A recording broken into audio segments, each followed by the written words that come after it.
There once was a man named Rahil. To the outside world, he had it all. A high-paying job, a glass apartment in the city, a resume that turned heads. But late at night, when the world went quiet and the phone stopped buzzing, he'd often sit by the window and ask himself, why does none of this feel real? Why does success feel like silence?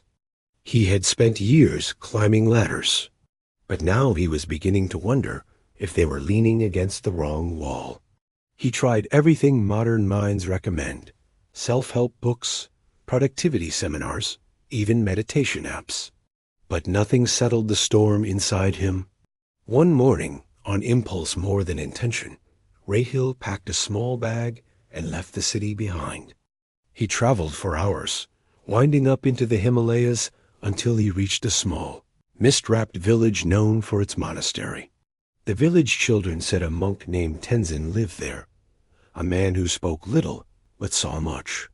Rahil didn't know what he expected, but he was desperate to feel something real. He found Tenzin in the monastery courtyard, gently pulling weeds from a vegetable garden.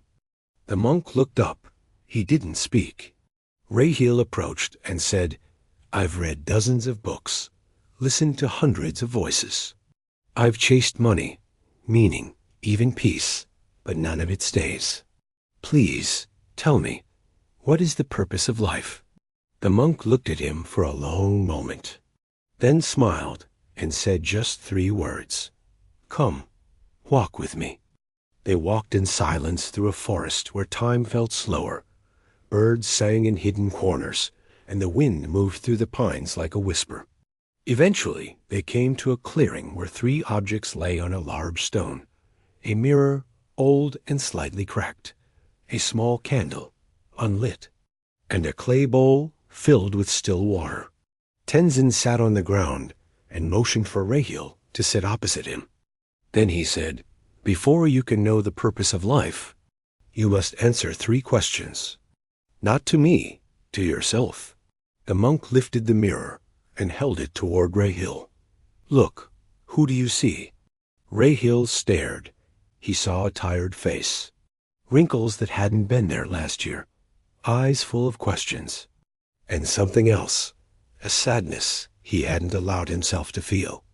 The monk asked softly, "Do you see a man living or a man performing?" Rahil blinked. "I don't know anymore," he whispered. Tenzin placed the mirror back on the ground. "The world teaches you to build an image, but life begins only when you start seeing what's beneath it." The monk lit the candle.